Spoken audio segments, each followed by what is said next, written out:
आणि आता आपण पाहणार आहोत महत्त्वाच्या बातम्या। पुण्याच्या मावळ तालुक्यातील तळेगाव दाभाडे नगर परिषदेच्या प्रशासकीय इमारतीचं उपमुख्यमंत्री अजित पवारांच्या हस्ते आज उद्घाटन होणार।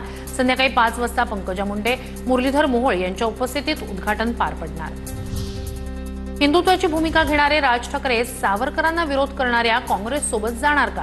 शिंदेंच्या शिवसेनेच्या प्रवक्त्या ज्योती वाघमारे यांचा सवाल। विरोधकांचं वागणं ढ विद्यार्थ्यासारखं असल्याची ज्योती वाघमारेंची टीका। लातूरच्या एमआयडीसी पोलिसांच्या हद्दीतून रणजित कासलेला गुजरात पोलिसांनी घेतलं ताब्यात। गुजरातमधील एका खंडणीच्या गुन्ह्यात ताब्यात घेतल्याची माहिती। बोरिवलीच्या नॅशनल पार्कमधील अनधिकृत बांधकामाच्या प्रश्नावरून मुंबई उच्च न्यायालयानं राज्य सरकारला पुन्हा सुनावलं। नॅशनल पार्कमधील अतिक्रमण प्रकरणी उच्चस्तरीय समिती अहवाल सादर करण्याचे हायकोर्टाचे आदेश।